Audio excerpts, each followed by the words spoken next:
Very pleased to take on a little further role in Iraq. Could you elaborate? I can affirm that we had a good discussion about the matters which was mentioned by Colin Powell.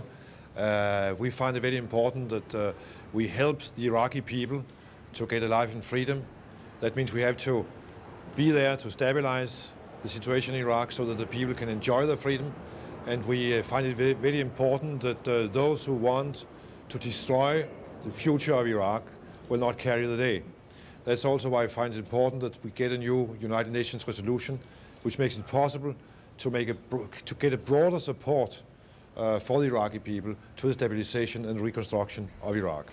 What is the situation? Do you need a resolution? If we want a broader support, it is obvious that we need a new resolution which authorizes a new government from the 1st of July and asks countries to come in and stabilize and help the new government. And we have said, if the new government does not invite us to stay, we will not stay, because the new government has authority and must have authority to invite countries to stay. And I've said that also to the Iraqi authority when I was in Baghdad 3 or 4 weeks ago. And I said, we will not stay unless we are invited. And they said, you will be invited. Just the context of the conversation we were having was that in order to expand number of contributors to providing troops to Iraq and other support to Iraq, a new UN resolution would be quite appropriate and proper as we get closer to transferring sovereignty. In the coming months? Well, I think I'd better yield to the foreign minister. And comment on that also. Obviously, we were very disappointed. We believe that an important opportunity, a historic opportunity, was lost.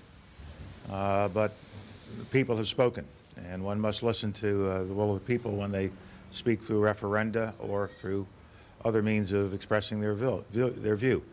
The European Union is meeting on it today, and I think they have made some statements about how they will continue to provide assistance to Turkish Cypriots. We are reviewing our position, and we'll also be reviewing the actions of the European Union to make sure that we are operating in a way that is consistent with our European colleagues. But I believe a great opportunity has been lost. Yes, I have the same opinion that these opportunities should have been used by the Turkish and the Greek. Now we see that the Turkish people on Cyprus wanted to join the European Union, and we are glad that they wanted. And that's why, of course, we have to have a good relationship with them, and we'll look into how we can do it. They are ready to take on a little further role in Iraq. Could you elaborate a little on? Yes, we're working with the United Nations, and we will be making an offer, some financial assistance, and we're waiting to see what the need is and what else we might be able to do. This is a humanitarian tragedy. Children have been injured, homes lost, and America has always been a giving nation that will respond in time of need, and so we are making the United Nations aware of our willingness to participate in whatever relief efforts it might be appropriate for us to participate in the coming months. Well, I think I'd better yield to the foreign minister and let him describe.